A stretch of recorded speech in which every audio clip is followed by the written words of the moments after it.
자, 오후의 하나님 말씀은 이제 우리 요한계시록 6장으로 들어가겠습니다. 자, 6장부터는 요한계시록 안에서 굉장히 비중 있는 예언을 다루는 그런 본문입니다. 바로 대환란이죠. 그렇죠? 예. 자, 그래서 6장은 이제 일곱 봉인, 이 일곱 봉인에 담겨 있는 각각의 어떤 예언적 의미가 무엇인지를 설명을 하고 있습니다. 그래서 이 일곱 봉인에 묘사되는 이 모든 사건들은 대환란 때 일어날 예언이라는 사실을 일단 여러분 확실하게 기억을 하셔야 됩니다. 자, 그래서 주요 내용을 메뉴에 보면 먼저 6장 1절부터 8절까지는 처음 네 가지 봉인이 열립니다. 예. 그래서 이 네 가지 봉인이 이제 대환란이라는 어떤 한 7년의 기간 안에서 이제 어떻게 보면 앞부분에 일어난 일이다라고 여러분 이해하시면 돼요.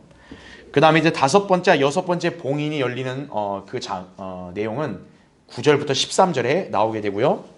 그 다음에 이제 환란 시대 끝에 관한 이제 첫 번째 설명이 6장 14절부터 17절까지 나옵니다. 즉 뭐냐면 자연계에 어마어마한 변혁이 일어난다는 얘기죠. 예. 그러니까 막 이렇게 섬들이 막 옮겨지기도 하고, 그렇죠? 막 산들이 무너지기도 하고, 엄청난 격변이 일어나는데 이건 상징적인 게 아니라 정말 이제 환란 끝에는 그렇게 진짜 세상이 정말 이거 망하겠구나 그런 인상을 받을 정도로 엄청난 격변이 일어날 거란 얘기죠. 특히 이제 그거는 우리가 나중에도 배우겠지만 이제 어마어마한 대지진이 일어남으로써 이제 이런 일들이 벌어지게 될 겁니다. 자, 이제 여러분 이제 그런 어떤 앞으로 미래 이 세상엔 이런 일이 일어나겠구나라는 그런 기대를 가지고 여러분 이제 강의를 듣고 공부하시면 되겠습니다. 자, 그래서 이제 그 밑에 있는 내용들은 여러분 이제 참조하시면 되고, 자, 잠깐 여기 한번 보시죠. 이렇게 우리가 이제 대환란이라 얘기했을 때는 어떻게 보면 야곱의 고난의 때, 즉 이스라엘이 민족의 역사상 유례없는 그런 고난을 당하는 때를 사실 가리키긴 합니다. 그래서 좀 더 정확하게 이것을 또 지정을 하라면 3년 반이 맞아요. 그런데 이스라엘 백성에게는 3년 반만이 정해진 게 아니라 사실 이미 일찍이 다니엘 때부터 이 대환란과 연관해서는 일단 7년이라는 그 기간이 정해져 있어요. 그래서 우리는 이제 그냥 7년 대환란이다 이제 편하게 그렇게 말을 하는 겁니다. 근데 좀 더 정확하게 얘기한다면 다니엘의 70제 주가 가장 정확한 표현인 거고, 그렇죠?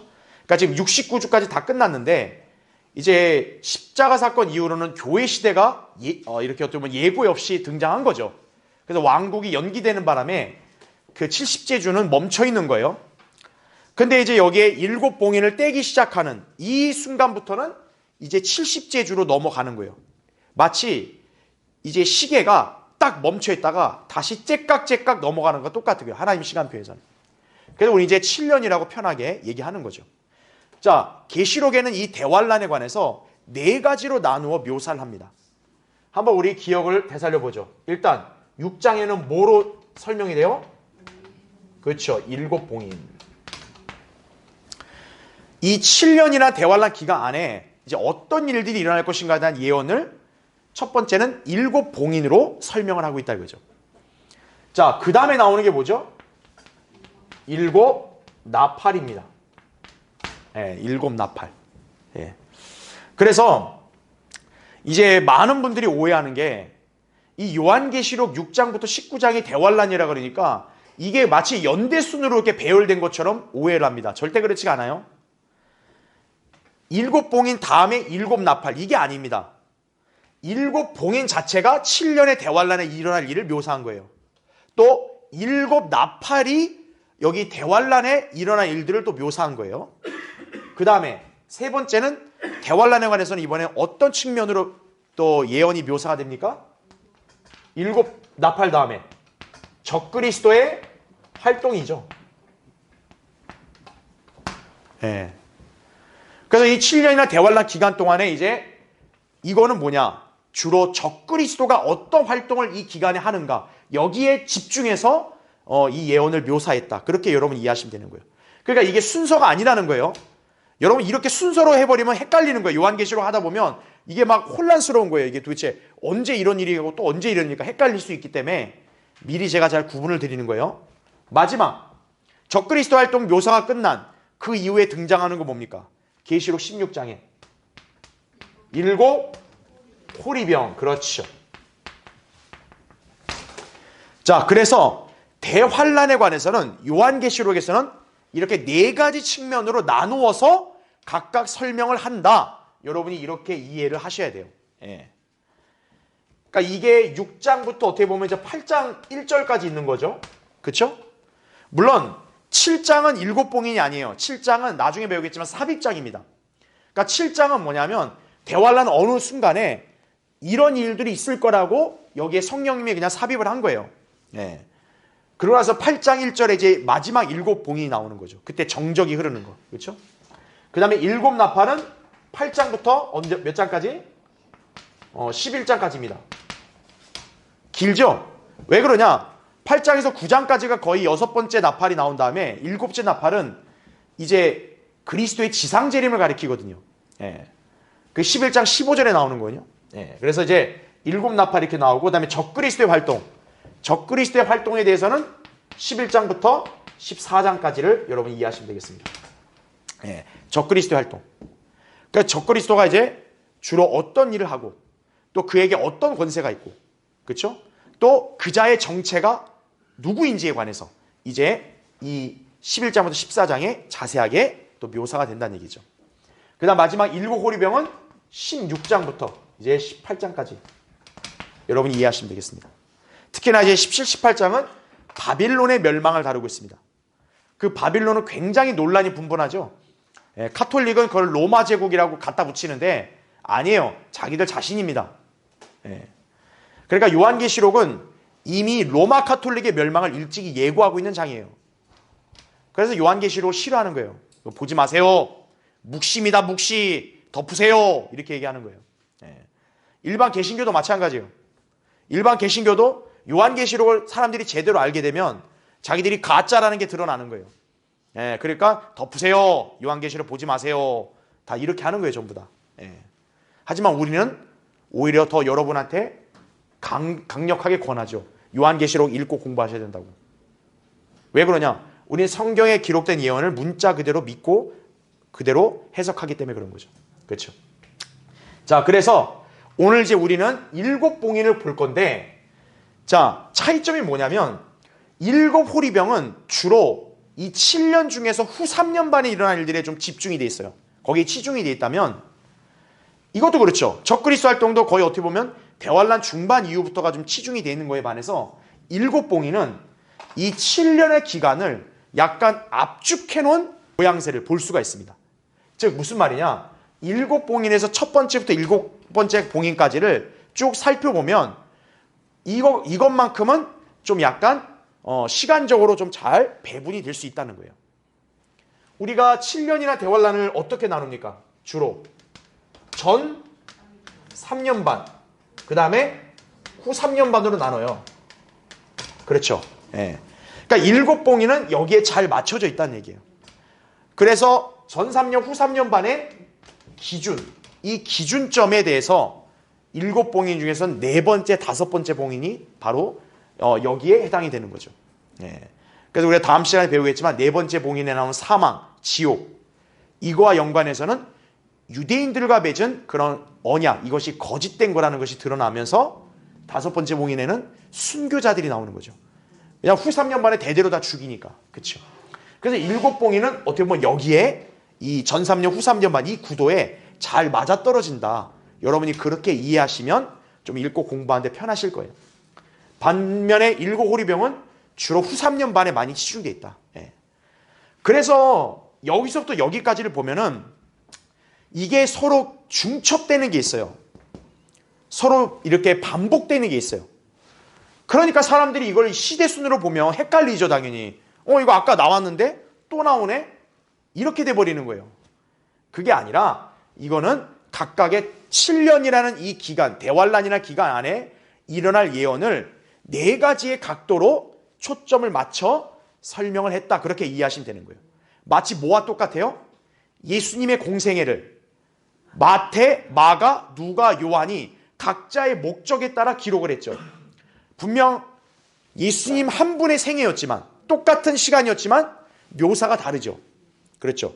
근데 또 겹치는 게 있죠. 사복음서에는.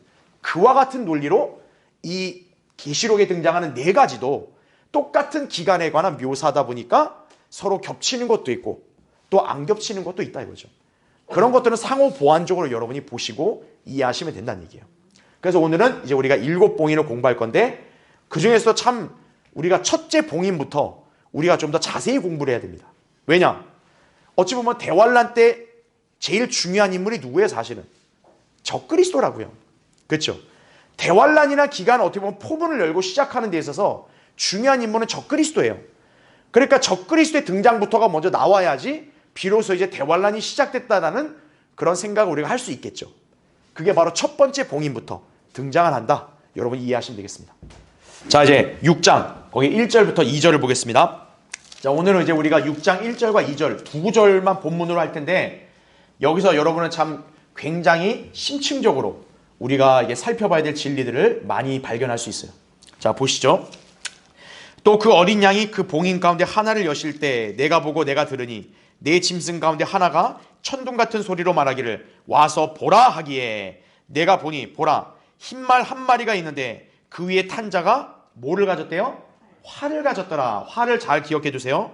그에게 한 면류관이 주어졌고 그 다음 잘 보세요. 그는 나가서 뭘 한대요? 정복하고 정복하려 하더라 이거죠. 예. 그러니까 이 자의 활동은 뭐냐? 한순간에 정복을 하는 게 아니에요. 계속 점진적으로 정복을 해 나가는 거예요. 그럼 정복한다는 얘기는 뭘로 정복을 할까요? 당연히 전쟁이에요. 힘. 전쟁입니다. 바로. 예. 자, 그래서 이제 1번 보시죠. 1절에 어린 양이 먼저 첫 번째 봉인을 연 거예요. 봉인 가운데 하나를 여실 때 내가 보고 내가 들으니 내 짐승 가운데 하나가 천둥 같은 소리로 말하기를 와서 보라 하기에 나오죠. 여러분 여기서 내 짐승 가운데 하나가 누굴까요? 첫째 짐승인 사자겠죠. 왜냐하면 이제 그 계시록 4장에 보면 이 네 짐승들의 순서를 언급을 합니다. 첫째가 사자요, 그렇죠? 둘째가 송아지요, 이렇게 얘기했거든요. 그러니까 여기에 첫째 봉인을 여는 순서는 당연 첫째 짐승이 맞겠죠. 그래서 첫째 짐승인 사자가 와서 봐! 이렇게 딱 천둥 같은 소리를 외쳐서 요한이 와서 지금 보는 거죠. 첫째 봉인이 열리니까 그 모습을 보고 있는 거예요, 요한이. 자, 그럼 2번 보십시오. 자, 첫째 봉인에서 누가 등장을 하냐? 흰말 한 마리가 있는데 그 위에 탄 자가 뭐를 가졌대요? 활을 가졌더라 나오죠. 자, 여기 흰말 탄 자. 신학적으로도요, 굉장히 아주 열띤 논쟁이 벌어지는 그 구절이에요, 이게. 여기 흰말 탄 자가 누구냐 이거예요, 도대체 누구냐. 근데 이건 논쟁의 여지가 없거든요. 이거는 그냥 척 보면 그냥 바로 알아야 돼요. 근데 이 어리숙한 이 나라의 교계 신학대학들과 교회들의 목사들은요, 이걸 갖고 이게 누구네 마네 하다가 결국에는 답을 뭘로 내리냐? 예수 그리스도라고 얘기합니다. 여기 계시록 6장의 흰말 탄 자를. 지난 200년 동안 모든 주요 신학교들이 이 구절에 나오는 흰말 탄 자를 예수 그리스도라고 가르쳐 왔어요. 지금도 그렇게 알고 해석하는 교회들이 대다수입니다. 그러니까 여기 흰말 탄 자, 아 예수님이야 이러는 거예요.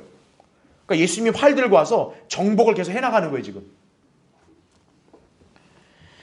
자, 그럼 왜 그렇게 해석을 할까요? 이 사람들은 성경을 잘못 해석하고 적용했기 때문에 그래요.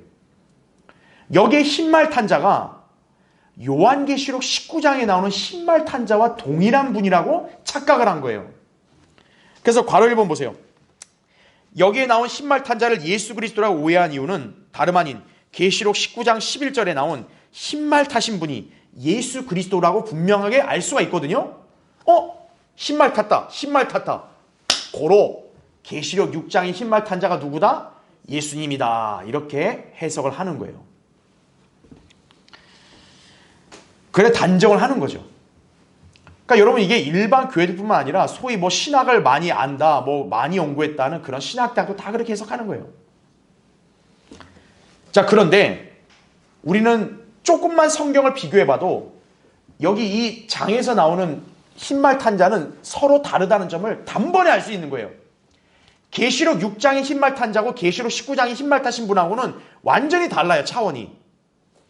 자, 그 이유에 대한 설명을 그 밑에 제가 기재해놨죠. 동그라미 1번 보세요. 먼저 계시록 19장에 흰말 타신 분은 출처가 어때요? 분명합니다. 왜냐? 계시록 19장에 흰말 타신 분은 어디서 왔냐고 하냐면 하늘에서 왔다라는 분명한 기록이 나와요. 그에 반해서 여기 흰말 탄 자는 어디서 왔나요? 몰라요. 출처가 안 나와요. 그냥 갑자기 흰말 탄 자가 덩그라니 등장해서 활을 갖고 왔어요. 출처가 불분명하다 이거죠. 그렇기 때문에 19장에 흰말 타신 분과 여기 흰말 탄 자는 일단 첫 번째가 다른 거예요. 자, 두 번째 동그라미 2번 보시면 계시록 19장에 흰말 타신 분은 뭐가 주어지죠? 예리한 칼입니다. 19장 13절에 보면 그의 입에서 칼이 나와서 그것으로 민족들을 다 척살한다 이거죠. 그런데 이 구절의 흰말 탄 자는 뭐를 가지고 있어요? 활을 가지고 있다는 거죠. 엄연히 다르죠. 그렇죠? 그 다음에 동그라미 3번 계시록 19장에 흰말 타신 분은 뭐를 쓰고 계세요? 많은 왕관이라고 합니다. 하나가 아니에요. 많은 왕관을 쓰고 계신 거예요. 여러분 예수님을 뭐라고 부릅니까? 만왕의 왕이라고 하죠. 만왕의 왕. 네. 그냥 어느 하나의 왕이 아니에요. 그분은 왕들 중에서도 왕이시고 그렇죠. 네.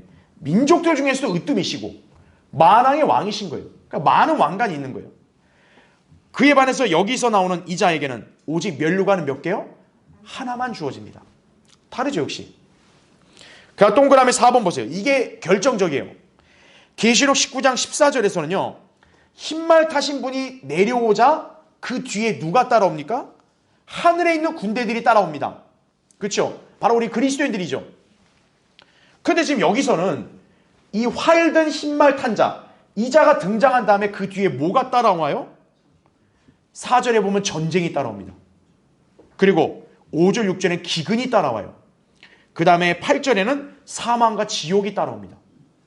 그럼 여러분 여기 6장을 예수님이라 그러면 이거 예수님은 끔찍한 분 아니에요? 그죠? 예수님이 오니까 기근이 오고 사망이 온다. 이게 논리적으로 맞습니까? 아니죠. 예수님이 오시게 되면 어때요? 지상에는 화평이 도래하고 의와 화평의 왕국이 세워져야 되죠. 그런데 지금 여기 6장에 흰말 탄 자가 등장한 이후에는 어떤 일이 벌어져요? 우리가 이제 둘째, 셋째, 넷째 봉인을 보면 전쟁이 나오죠. 기근이 나오죠. 사망이 나오죠. 죄다 뭡니까? 부정적이죠. 또 9절에는 뭡니까? 하나님 말씀 믿는 사람이 어때요? 죽임당해요. 그 다음 페이지 보십시오. 그 17절에서 그의 활동은 뭐와 더불어 끝납니까? 하나님의 진노와 더불어 끝난다는 얘기죠. 이게 어떻게 예수님이냐 이거죠. 예. 그러니까 여러분은 여기 교환에 나온 그림에 있는 딱 그 인물을 딱 보시면서 아, 이 자는 예수 그리스도가 아니다라는 사실을 여러분 단번에 이해할 수 있어야 합니다. 자, 더 결정적인 게 뭡니까? 여기 이 자에 대해서는 이름이라는 게 있어 없어요? 없습니다. 하지만 요한계시록 19장의 그 흰말 타신 분의 이름은 뭐예요? 그에게는 신실과 진실이라는 이름이 있고 하나님의 말씀이라는 이름이 있다 이거죠. 근데 여기 6장에는 그런 이름이 있어요? 없다는 거죠. 그런데 이게 어떻게 예수 그리스도인가요? 그렇죠. 그러니까 여러분은 이 6장의 흰말 탄 자가 누군지를 정확하게 딱 분별하셔야 됩니다. 괄호 2번 보시죠. 여기 흰말 탄 자는 예수 그리스도가 아니라는 거죠. 하지만 예수님처럼 흰말을 탑니다. 바로 뭡니까? 예수 그리스도를 모방하는 거예요. 흉내내는 자라는 얘기죠. 바로 하나님을 흉내내는 사탄과 관계되어 있는 인물이라는 얘기죠. 그 여기 흰말 탄 자는 그래서 누구다? 사탄의 모조품인 적그리스도라는 사실을 여러분이 이해하시면 된다는 얘기죠. 그래서 주 예수 그리스도를 모방하는 사탄에게 속지 말아야 된다는 얘기예요.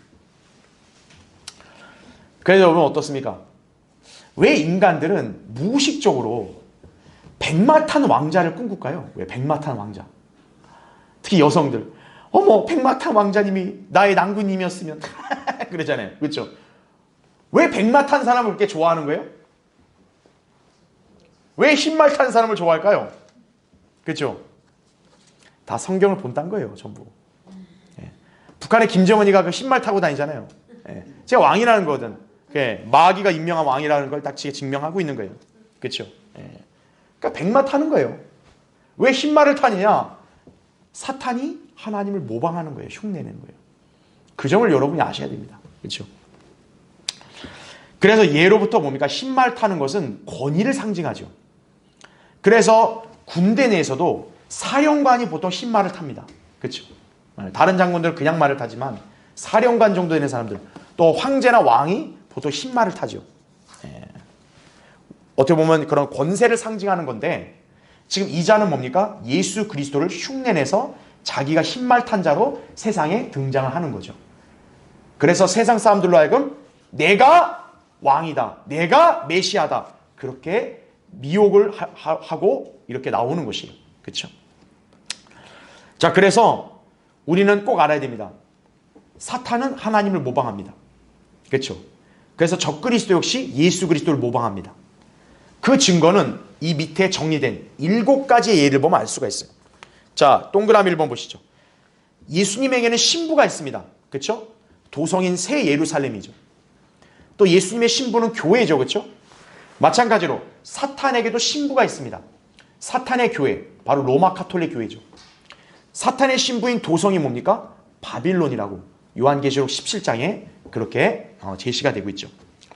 그 다음에 동그라미 2번 보시면 예수님은 세상의 빛으로 이 세상에 오셨죠. 사탄은 세상에 뭐로 나타납니까? 빛의 천사로 가장해서 나타나죠. 그렇죠? 동그라미 3번 예수 그리스도는 만왕의 왕이시죠. 하지만 사탄은 교만한 자들을 다스리는 왕이라고 욥기 41장 34절에 그렇게 제시가 되어 있다는 얘기죠. 그러니까 여러분, 사탄도 왕이에요. 여러분, 사탄을 갖다가 그냥 어떤 버러지나 이렇게 보시면 안 돼요. 사탄은 왕입니다. 근데 어떤 왕이냐? 교만의 자식들, 마귀의 자식들 다스리는 왕이라는 거예요. 그래서 그 자가 세상의 왕으로 등장하는 거예요. 동그라미 4번 예수 그리스도는 화평의 통치자죠. 사탄은 이 세상의 통치자다는 거죠. 동그라미 5번 예수 그리스도는 나의 주, 나의 하나님 이렇게 불리시죠. 사탄은 이 세상의 신으로 불린다는 거죠.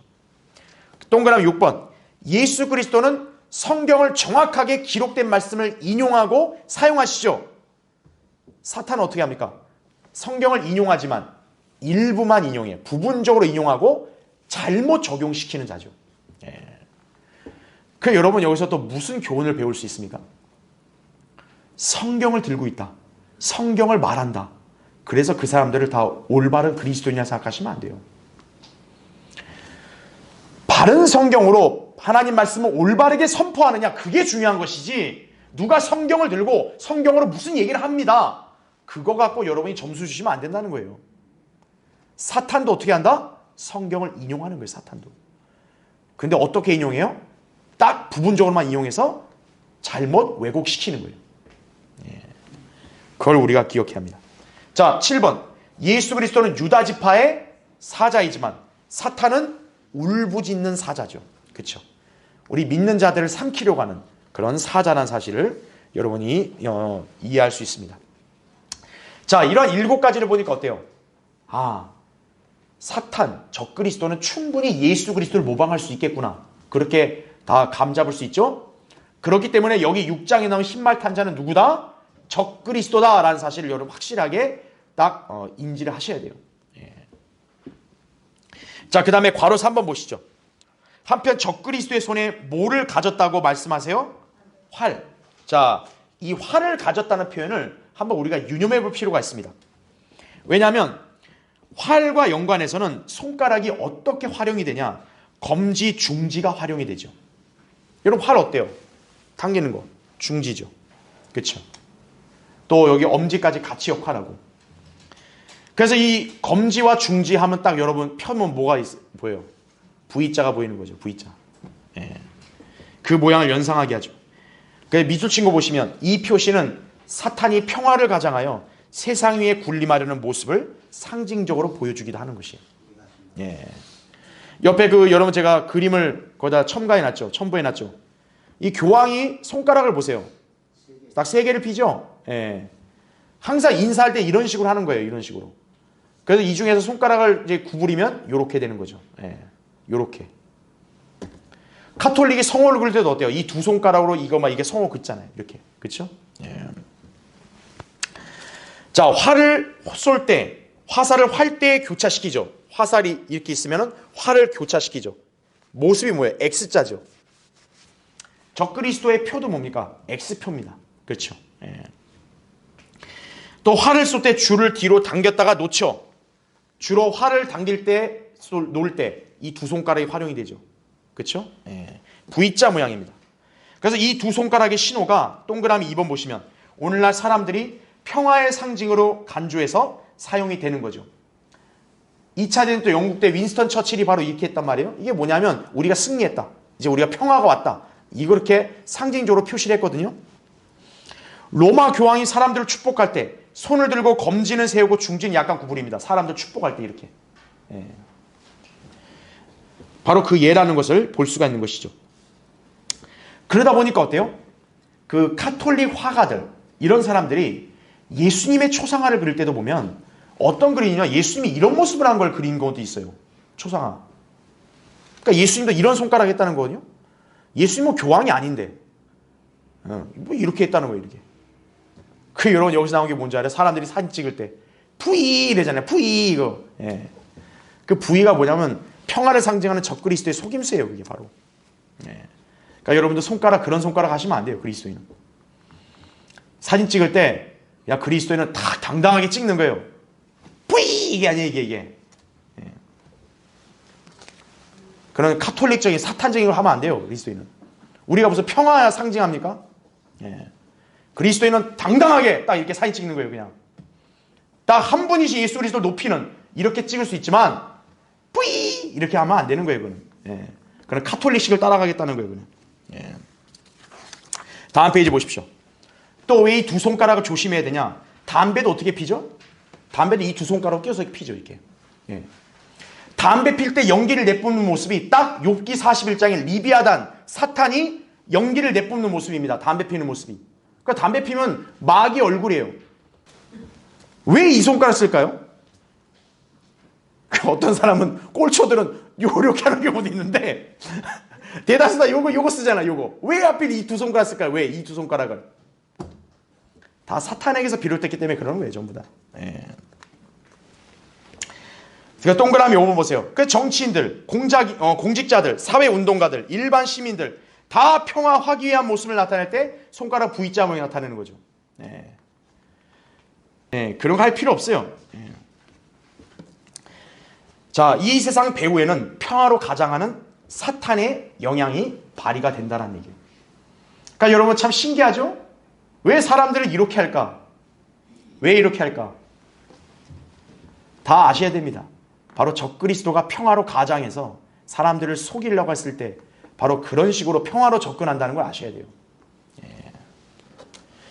그 근거 구절이 밑에 다니엘 11장 21절 24절에 나옵니다. 또 그의 자리에 한 비열한 사람이 서리니 사람들은 그에게 왕국의 명예를 주지 아니할 것이나. 그러니까 이자가 저절로 왕국을 얻는 게 아니라 보세요. 그가 어떻게 온대요?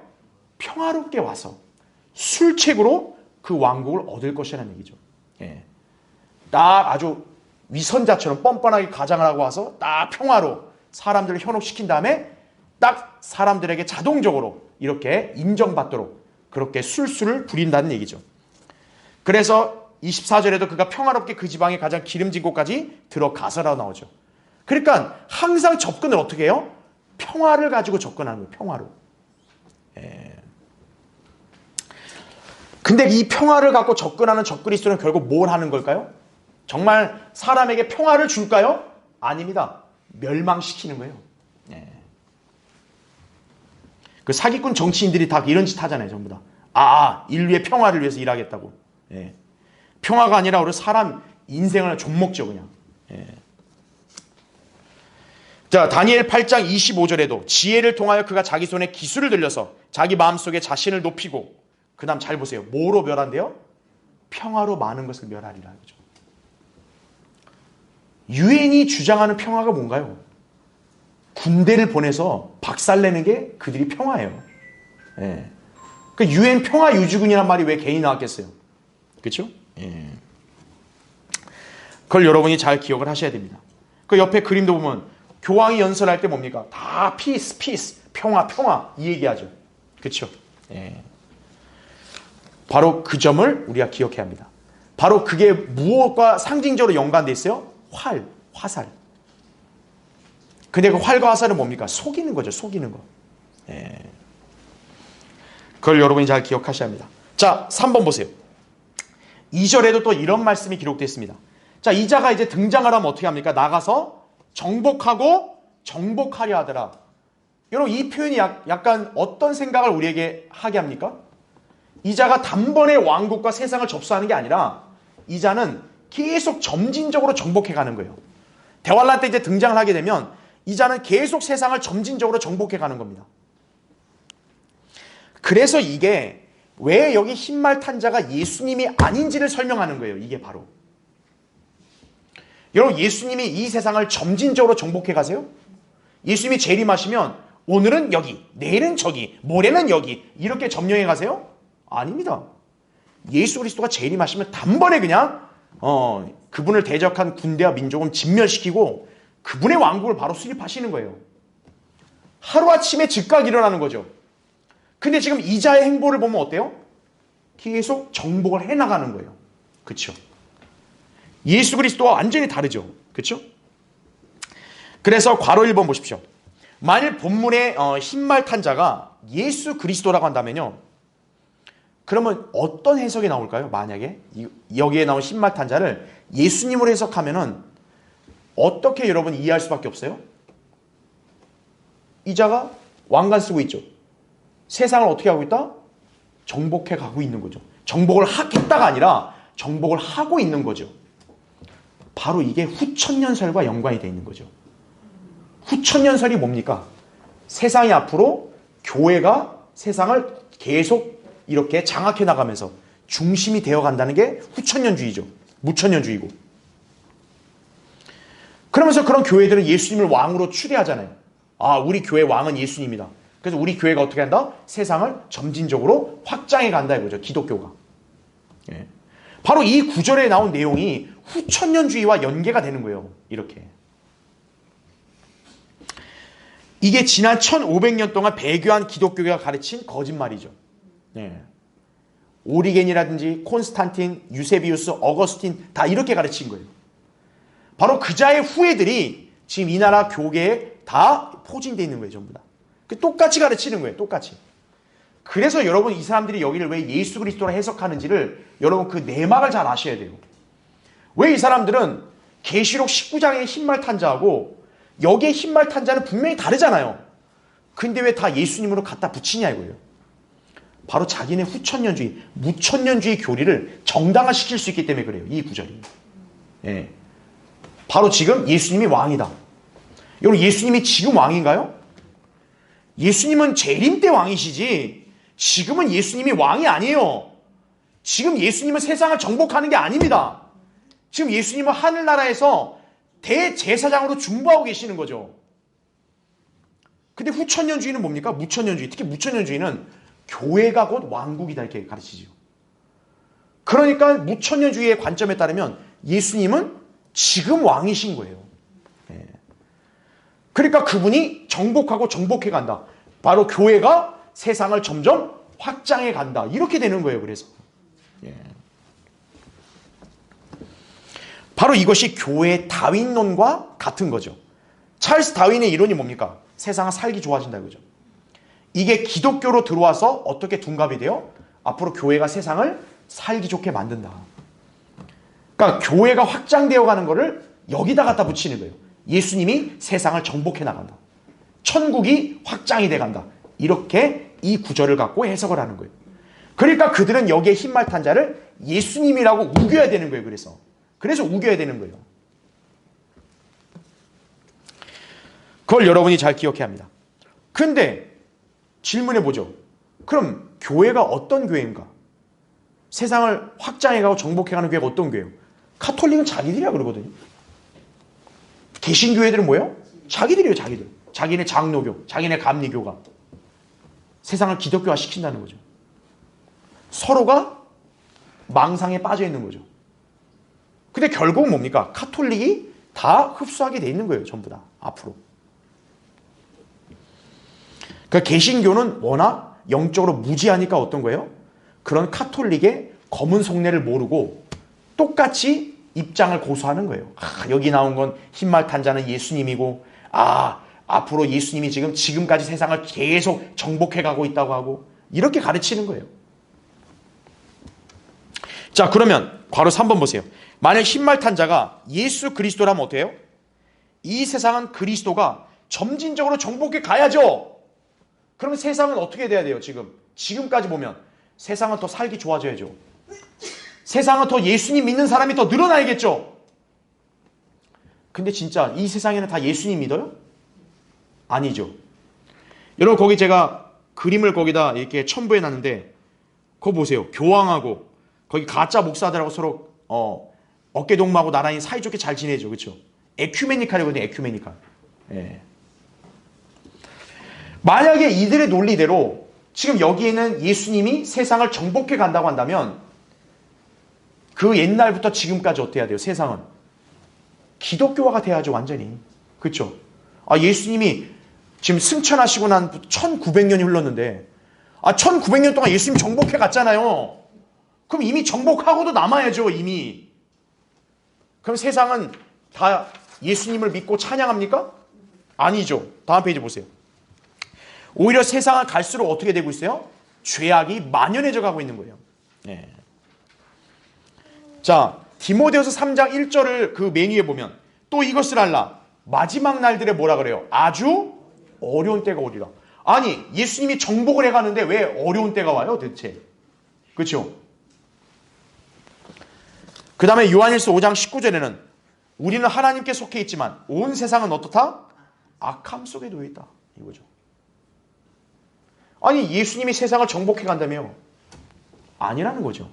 네. 그 다음에 이 세상을 이용하는 자들은 다 이용하지 못할 것처럼 하나 이는 이 세상의 형체가 어떻게 된다? 사라져감이라. 아니, 예수님이 정복해 가는데 어떻게 세상이 사라져가냐고. 그래서 후천년주의 무천년주의는 말도 안 되는 거짓교리라고 여러분이 바로 단정하셔도 되는 거예요. 심지어는 예수님이 이렇게 말씀하시죠. 누가복음 거기 18장 8절에 인자가 올 때 세상에서 믿음을 찾아볼 수 있겠느냐 나오죠. 아니, 예수님은 지금 정복해가는 거 아니었어요? 그 예수님이 야, 인자가 올 때 믿음을 찾아볼 사람 있겠냐 여기? 아니요, 예수님이 정복한댔잖아요 여기에.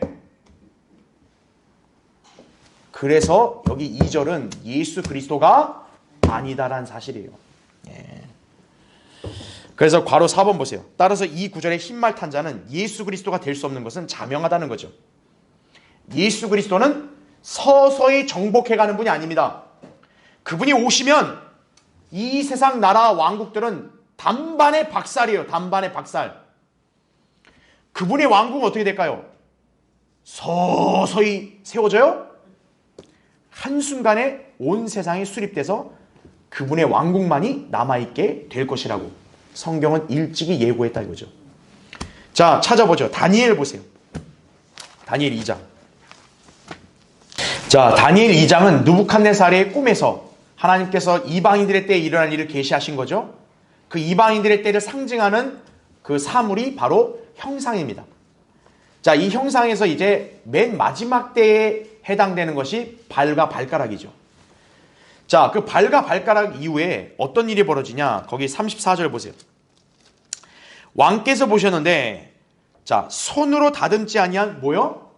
돌이 철과 진흙으로 된 그 형상의 발을 어떻게 했다?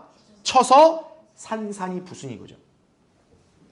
그 다음에 35절. 그 철과 진흙과 놋과 은과 금이 함께 산산이 부서져서 여름 타작마당에 쭉정이 같이 되어 바람에 날려 사라져간 곳이 없어졌으며 그 형상을 친 돌은 어떻게 했대요? 금세 태산을 이루었다 이거죠. 온 세상을 가득 채웠나이다 이거죠. 특징이 뭡니까? 이 돌은 어디를 친 거예요? 형상에? 발과 발가락이에요. 다리나 몸뚱아리가 아닙니다. 다시 말하면 이 돌이 예수 그리스도를 가리킨다고 했을 때 예수 그리스도가 재림해서 치신 때가 언제라는 거예요? 발과 발가락이 세상을 정복할 때인 거예요.